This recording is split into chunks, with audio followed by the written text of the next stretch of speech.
오늘 말씀의 제목은 능히 이기리라입니다. 신명기 1장 19절에서 22절까지 같이 읽겠습니다. 우리 하나님 여호와께서 우리에게 명령하신 대로 우리가 호렙 산을 떠나 너희가 보았던 그 크고 두려운 광야를 지나 아모리족 속의 산지 길로 가데스 바네아에 이른 때에 내가 너희에게 이르기를 우리 하나님 여호와께서 우리에게 주신 아모리족 속의 산지에 너희가 이르렀나니 너희의 하나님 여호와께서 이 땅을 너희 앞에 두셨은즉 너희 조상의 하나님 여호와께서 너희에게 이르신 대로 올라가서 차지하라.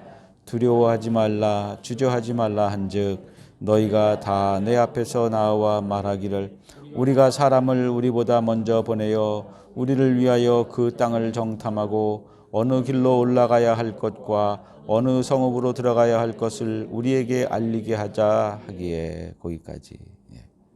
30절에 보면은 갈렙이 올라가서 그 땅을 취하자 능히 이기리라 이렇게 이야기했고, 악평하는 사람들이 우리는 능히 올라가서 그 백성을 치지 못하리라, 그들은 우리보다 강하리라, 이렇게 상반된 반대되는 정탐 보고가 있었습니다. 그 말 중에 어떤 말이 맞나?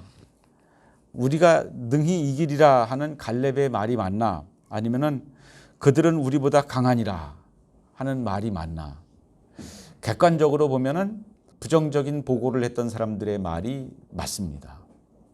누가 보더라도 철기 문명으로 무장하고 있는 가나안 사람들이 오합지졸인 이스라엘 백성들보다 훨씬 더 강력합니다. 그리고 전쟁에서 공격하는 팀이 훨씬 더 강해야 그 전쟁을 승산을 볼 수 있다 그래요. 왜냐하면 수비하는 팀은 이미 방비를 잘 갖춰놓고 성 안에서 모든 것 준비 다 해놓고서 방비하는 것이기 때문에 공격하는 팀보다는 훨씬 수월한 입장인 것입니다. 그런 면에서 볼 때 더군다나 산지에 있는 사람들을 기어 올라가면서 싸워야 하는 그 전쟁에서 공격하는 팀이 이길 수 있는 확률이 매우 적은 그런 지형적 전략적 차이가 있음에도 불구하고 병력조차도 이스라엘은 사실은 군대라고 할 수 없는 오합지졸인데 거기에서 이스라엘이 능히 이기리라 말을 하는 갈렙의 말은 희망사항일 뿐이죠. 그런데 그 부정적인 보고를 했던 사람들의 말, 우리는 능히 그들을 올라가서 이길 수 없다라고 하는 말이 객관적으로는 훨씬 더 맞는 말입니다. 출애굽 연대표를 제가 만들어 보았어요. 왼쪽에 지도가 있고요. 우선 이 연대표를 간략하게 좀 알면 출애굽기, 민수기, 신명기를 이해하는데 훨씬 도움이 됩니다.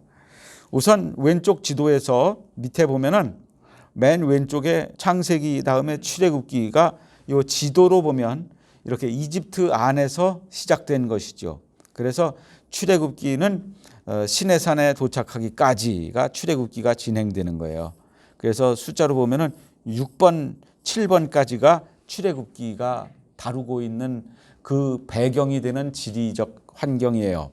거기에서 시내산에서 레위기를 이제 제사법을 제정해 주시고, 그리고 거기서 인구조사하고, 출애굽기와 민수기는 선과 같은 것이고 레위기는 점과 같은 것이에요. 레위기에서는 시간의 흐름이 나오지는 않아요.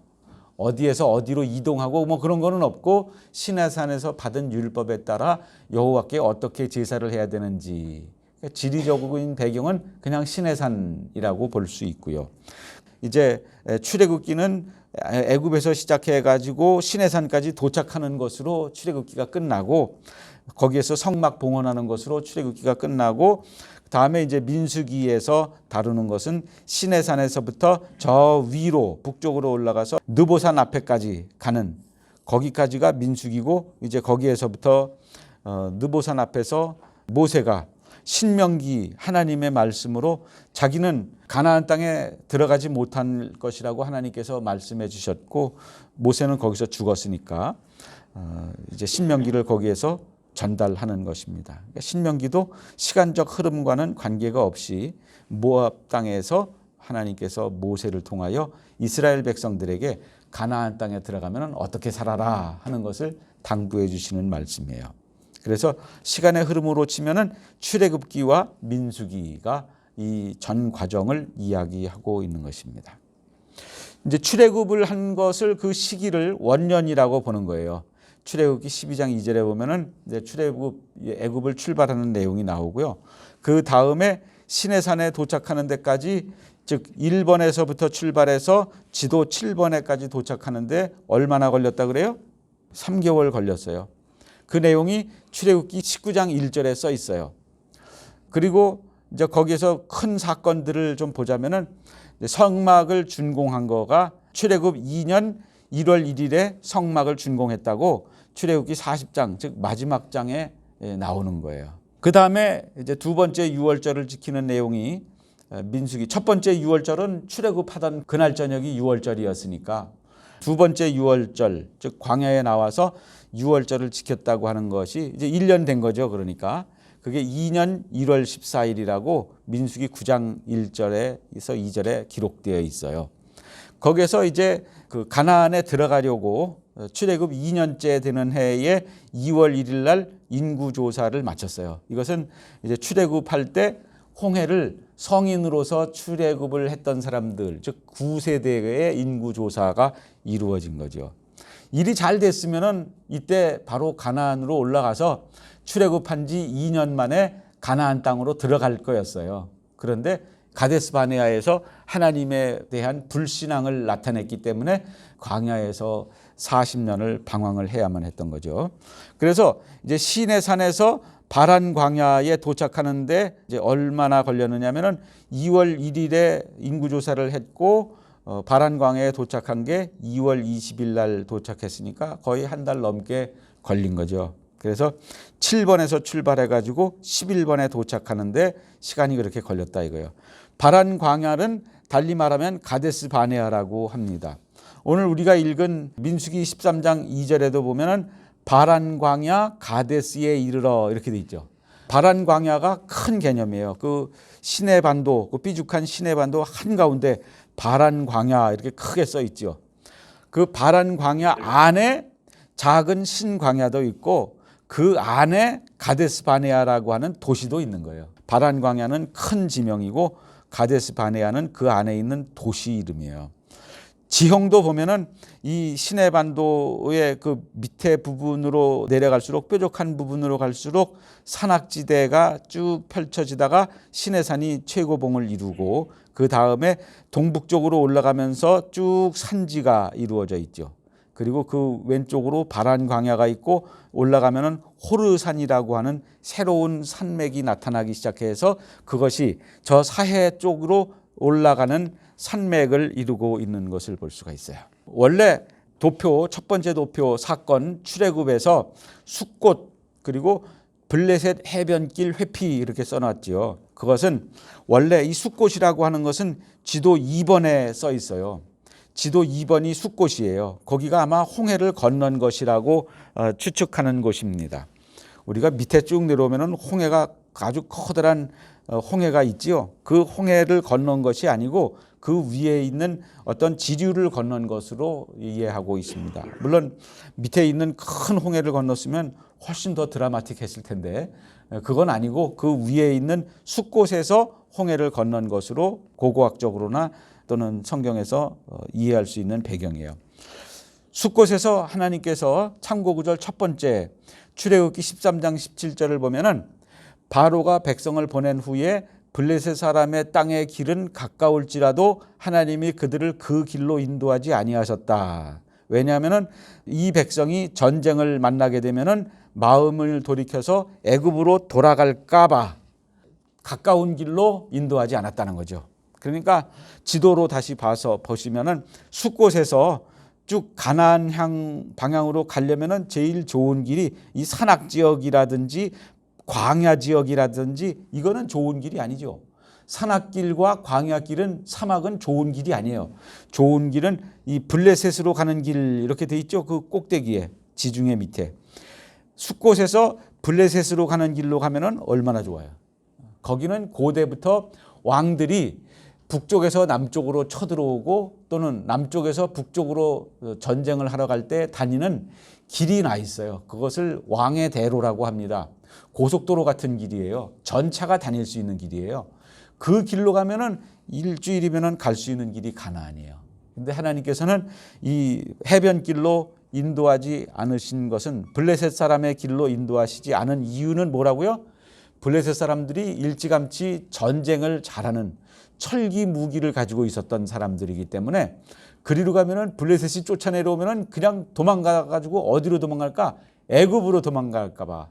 애굽이 너무 가까우니까 아예 돌아갈 수 없도록 광야를 건너 산맥을 지나 아주 애굽으로는 도망갈 수 없는 곳까지 이끌어 오신 후에 거기에서 시내산에서 언약을 주시는 거예요, 하나님이. 그 참고 구절 밑에서 세 번째 보면은 창세기 26장 2절에 하나님이 이삭에게 주신 말씀이에요. 여호와께서 이삭에게 나타나 가라사대 애굽으로 내려가지 말고 내가 네게 지시하는 땅에 거하라. 가뭄이 들었어도 가나안 땅을 떠나지 말고 여기 붙어 살아라. 이게 하나님의 말씀이에요. 그 다음에 이사야 30장 7절에도 애굽의 도움이 헛되고 무익하니라. 그러므로 내가 애굽을 가만히 앉은 라합이라 일컬었느니라. 하나님께서는 어느 시대건 막론하고 창세기 시대, 출애굽 시대, 그리고 이사야의 시대나 어느 시대론을 막론하고 나중에 예레미야의 시대에도 물론이고 애굽으로 내려가는 것을 너무 싫어하셨어요.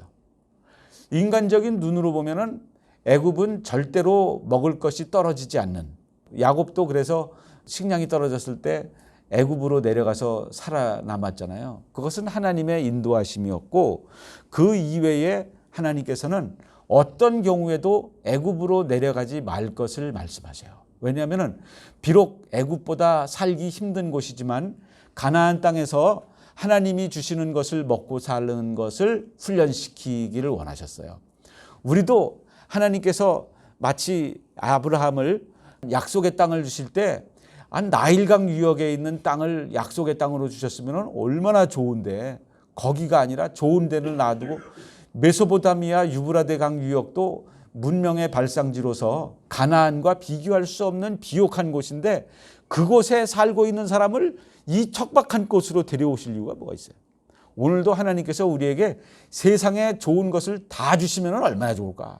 그런데 그런 식으로 우리를 이끌어 주시지 않고 하나님께서는 이 바란 광야, 신의 산지, 그리고 이 가데스 바네아와 같은 척박한 곳으로 우리를 이끄시면서 하나님이 아니면은 살아갈 수 없는 환경 속에 우리를 두신다고 하는 것. 이것은 좀 얄궂은 것 같기는 하지만 우리가 돌이켜 생각해 볼 때 우리가 물질이 풍족하고 문제가 없고 그럴 때 믿음이 좋았나? 아니면은 문제가 많이 있을 때 기도를 많이 했나? 어떤 때 생각하면은 더 기도를 간절하게 했나? 생각해 보면은 답이 나와요. 하나님은 우리를 하나님이 아니면은 살 수 없는 환경으로 몰아가기를 원하시는 줄로 믿으시기 바랍니다.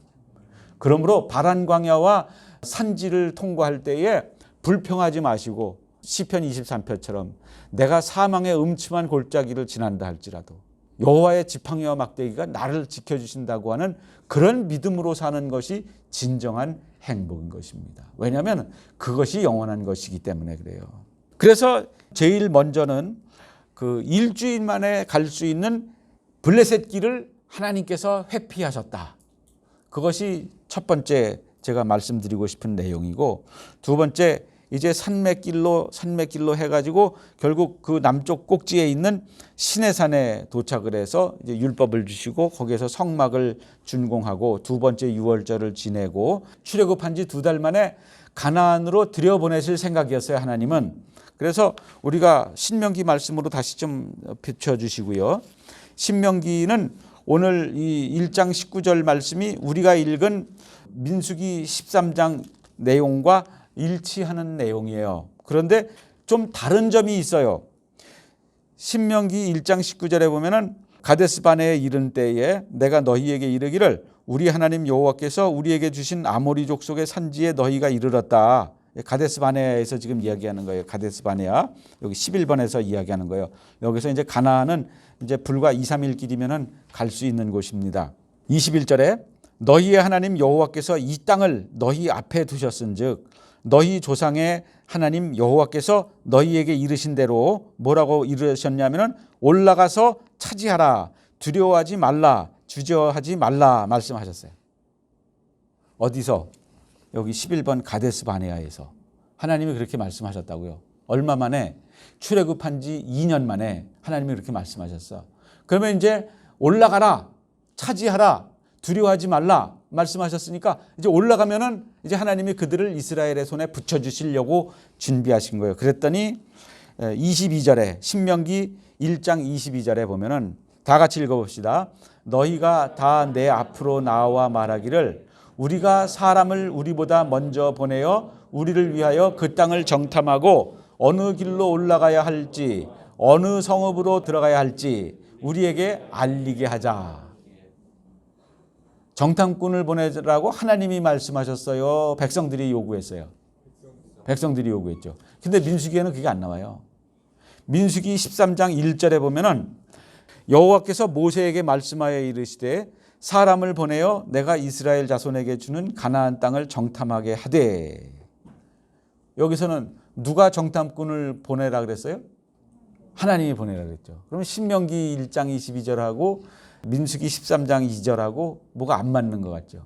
그러니까 이걸 합쳐놔야 맞는 거예요.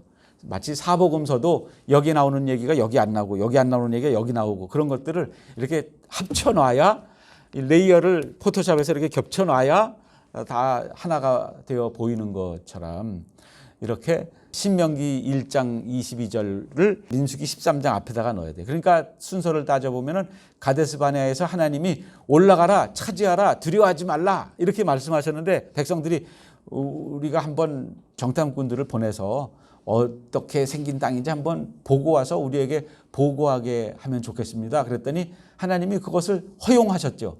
그래가지고 이제 정탐꾼을 보내라고 민수기 13장 2절에서 말씀하고 있는 거예요. 그런데 그 신명기 1장은 어떤 때냐면은 신명기 1장 3절에 보면은 40째 해 11째 달 그 달 첫날 즉 출애굽 40년 11월 1일 날이에요. 신명기 기록한 그 시점이.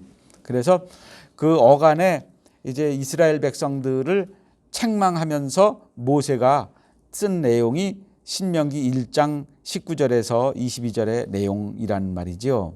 그러니까 이 40년이 그 중간에 끼어버렸으니까 어떻게 해서 이 40년이라고 하는 시간이 끼어 들어가게 되느냐 하면은 참고구절 두 번째 말씀 민수기 14장 34절에 보면은 너희는 그 땅을 정탐한 날수인 40일의 하루를 1년으로 쳐서 그 40년간 너희의 죄악을 담당할지니 너희는 그제서야 내가 싫어하면 어떻게 되는지 알리라.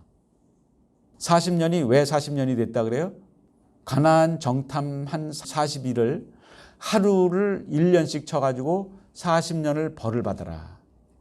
내가 미워하면 어떻게 되는지 니네가 한번 철저히 경험해봐라. 나를 믿지 않으면 어떻게 되는지를 철저히 경험해봐라.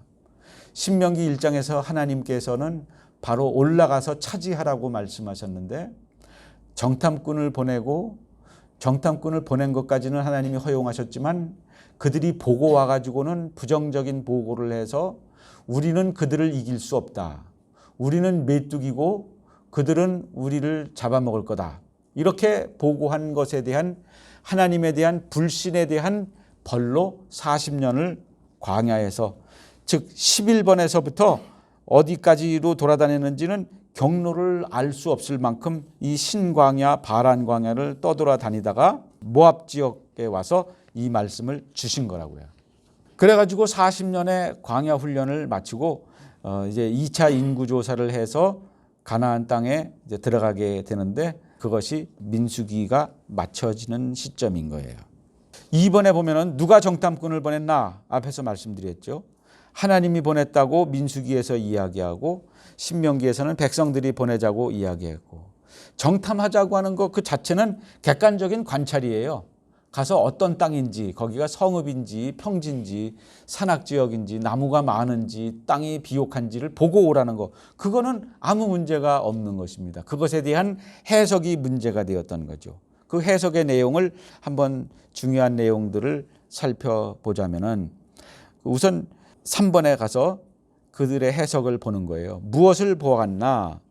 같은 것을 보았지만 반대 해석을 가지고 왔다고 하는 것입니다. 부정적인 보고는 보면 일단 내용이 길지요. 부정적인 보고는 굉장히 분석적이고요. 거기에서 하나님을 배제하고 있어요. 그렇기 때문에 인본주의라고 할 수 있는 것이죠. 그리고 갈렙의 보고, 나중에 여호수아도 함께하고 있는 그 내용은 짧습니다. 14장 8절에 보면 여호와께서 우리를 기뻐하시면 젖과 꿀이 흐르는 땅을 우리에게 주실 것이라는 보고를 합니다. 그런데 부정적인 보고를 하는 사람들은 그 땅을 악평을 하고 그 땅이 거주민을 삼키는 땅이라고 그래요.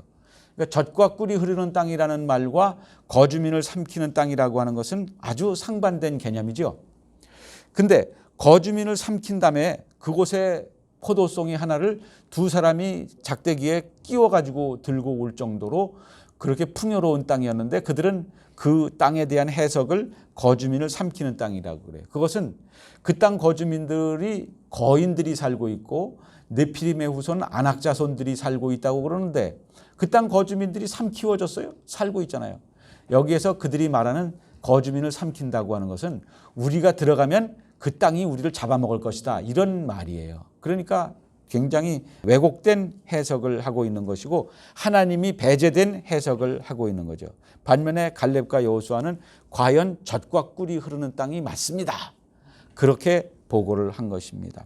13장 33절에 보면은 우리는 메뚜기 같다, 그들이 보기에도 메뚜기 같았을 것이다, 그렇게 자기들을 메뚜기 같다고 폄하를 했고, 그 다음에 갈렙의 보고는 14장 9절에 보면은 그들은 우리 먹이다, 개역 성경에 보면은 우리 밥이다, 이렇게 말하고 있습니다. 그러니까 그 디그니티, 그 존엄성, 자기 자신의 자존감이라고 하는 것이 얼마나 활성화되어 있는지를 알 수가 있죠. 믿음으로 사는 사람은 자기 자신을 존귀하게 여깁니다. 그런데 믿음이 없는 사람은 자기를 한량없이 낮추어요. 낮추는 것이 겸손이 아니에요. 겸손함을 나타내는 것은 자기의 힘이 있음에도 불구하고 그 힘을 함부로 사용하지 않는 것이 겸손이지, 그냥 자기를 비굴하게 강자 앞에서 잘 보이려고 자기를 원래보다 낮추는 것은 절대 겸손이 아닌 것입니다. 갈렙과 여호수아는 그들이 강한 사람들이고 거인들이고 그 땅이 엄청나게 견고한 성을 이루고 살고 있지만 그 앞에서 조금도 주눅든 모습이 나타나지 않고 있는 것을 볼 수가 있어요. 그 다음에 14장 4절에 보면은 그들이 결론적으로 말을 합니다. 그러니까 우리가 애굽으로 돌아가자. 지금 가데스 바네아에서 지금 하는 말이에요. 애굽으로 돌아가자. 반대 방향이죠. 오른쪽으로 동북쪽으로 가면은 가나안이고 서쪽으로 가면은 애굽으로 불과 2, 3일 만에 돌아갈 수 있어요. 앞에서 말씀드렸죠. 창고구절 창세기 26장에서 애굽에 내려가지 말라고 이삭에게도 말씀하셨고, 그리고 이사야 시대에도 말씀하셨고, 예레미야 시대에도 말씀하셨고, 애굽으로 내려가지 말라. 인간적인 눈으로 보기에 풍요로운 땅으로 가지 말라. 비록 척박하더라도 내가 주는 것으로 먹고 사는 이곳에 머물러 살아라. 언약을 지키고 살아라. 내가 너를 창대하게 해줄 것이라고 하는 하나님의 언약을 붙들고 살라고 하는 것입니다. 그런데 이들은 14장 4절에서 애굽으로 돌아가자 그랬어요. 이것은 하나님의 언약을 불신하는 것이고, 그리고 하나님에 대한 직접적인 반역을 하는 것입니다. 그 오른쪽 칸에 보면은 이제 14장 9절에서 갈렙은 그들은 우리의 먹이라고 그랬죠. 왜냐하면은 이 전쟁은 신명기 1장 30절에 가서 보면은 이제도 너희를 위하여 싸우실 것이라. 이 전쟁은 하나님의 전쟁이라고 하는 믿음을 가지고 있었던 거예요. 하나님이 우리를 앞서가면서 싸우실 것이라. 홀리워, 성전이라고 그러죠. 오늘날 이슬람 교인들 보면은 지하드를 한다 그러는데 그 아랍 말로 그게 성전, 홀리워, 거룩한 전쟁, 하나님의 전쟁이라고 하는 뜻입니다. 그들은 엉터리로 그 말을 쓰고 있지요. 하나님께서 우리를 앞서 나가서 싸우실 것이기 때문에 우리가 이기고 그 땅을 차지할 것이라고 하는 믿음이에요. 참고구절 정 가운데 사무엘상 17장 45절에 보면은 다윗이 블레셋 사람 골리앗에게 이르되 너는 칼과 창과 단창으로 내게 오거니와 나는 만군의 여호와의 이름 곧 네가 모욕하는 이스라엘 군대의 하나님의 이름으로 네게 나아가노라. 또 여호와의 구원하심이 칼과 창에 있지 아니함을 이 무리에게 알게 하리라. 전쟁은 여호와께 속한 것인즉 그가 너희를 우리 손에 넘기시리라. 하나님의 전쟁에 믿음을 가지고 있는 거죠. 그러니까 이 다윗의 말을 제가 한번 영어로 표현해 본 거예요. 너무 커서 놓칠 수 없다. Too big to miss. 관역이 너무 커서 그냥 던지면 맞게 돼 있다는 거죠. 너무 커서 놓칠 수 없다. 다윗의 믿음은 그런 믿음이에요. 그런데 부정적인 보고를 했던 10명의 정탐꾼들은 뭐예요? 저 사람들이 네피림의 후손들이다.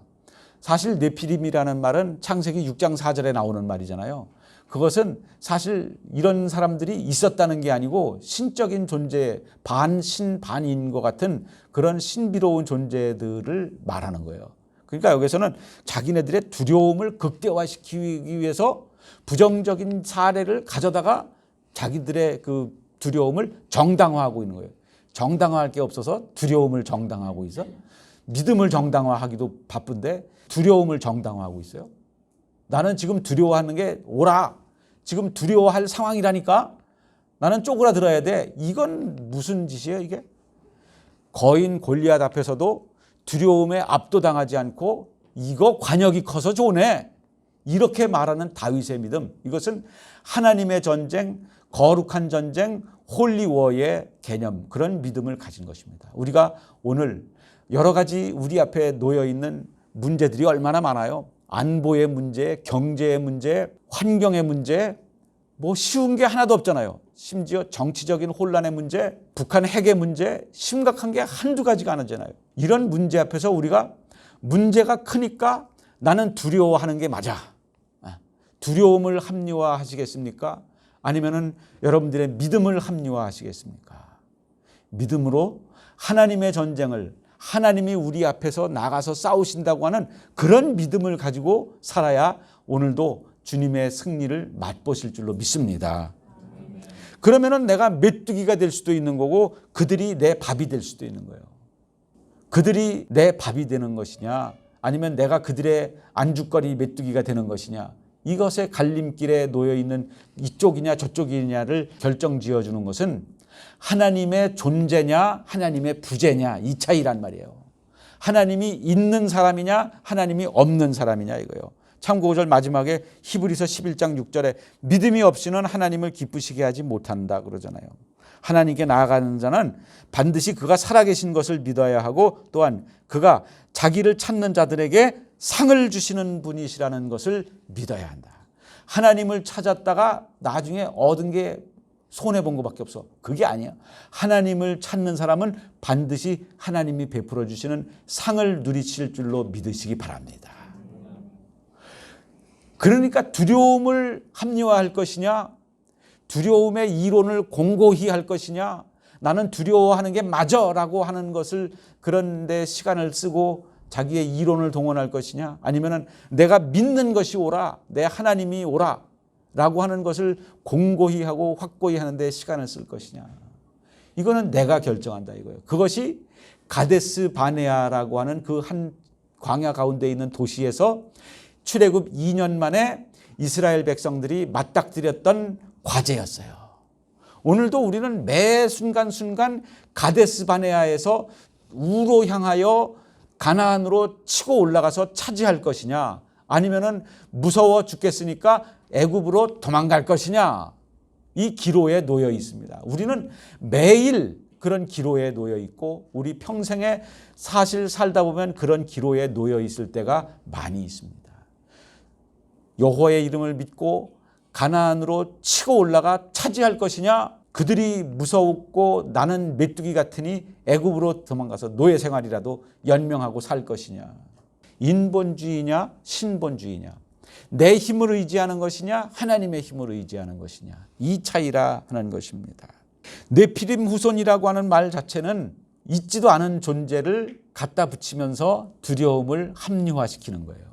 어떤 사람이 나를 쫓아오는데 그 사람이 빛의 속도로 나를 쫓아와서 잡으려고 그런다. 빛의 속도로 달릴 수 있는, 이동할 수 있는 존재가 아무것도 없음에도 불구하고 우리는 그런 두려움을, 호랑이 같은 것이 나를 삼키려고 한다. 이런 것은 상대방을 미화시키는 것이고 불필요하게 강하게 인식하고 있는 것입니다. 그러나 갈렙과 같은 시각으로 보면 그들은 우리 밥이다. 여호와께서 우리를 기뻐하시면 14장 8절에서 그러니까 전제가 있는 거죠. 괜히 힘도 없으면서 대들었다가는 실제로 잡아먹힐 수밖에 없습니다. 실제로 메뚜기가 될 수밖에 없습니다. 그런데 전제가 뭐냐면은 민수기 14장 8절에서 갈렙이 말하는 그 전제는 여호와께서 우리를 기뻐하시면 하나님의 기뻐하심이 되어야죠. 이건 평소의 문제입니다. 평소에 하나님의 기쁘심이 되도록 노력하는 삶을 살면 전쟁의 승리와 패배는 하나님께 달려있다고 하는 다윗의 고백이 우리의 고백이 될 줄로 믿으시기 바랍니다. 신명기 1장 22절에서 너희가 다 내 앞으로 나와 말하기를 우리가 사람을 우리보다 먼저 보내어 우리를 위하여 그 땅을 정탐하고 어느 길로 올라가야 할 것과 어느 성읍으로 들어가야 할 것을 우리에게 알리게 하자. 여기에서 중심이 누구예요? 우리예요, 하나님이에요. 우리가 우리보다 우리를 위하여 우리에게 알리게 하자. 그러니까 우리만 들어가 있는 거예요. 하나님은 배제되어 있는 생각으로 정탐꾼을 보낸 거예요. 이런 생각을 가지고 정탐을 하러 가니까 똑같은 객관적인 데이터를 보고서도 10명은 부정적인 해석을 하고 2명은 긍정적인 믿음의 해석을 하지 않습니까? 인본주의적인 눈으로 보면 살 수가 없는 현실이에요. 오늘 같은 상황. 겁이 나서 살 수가 없는 상황이에요.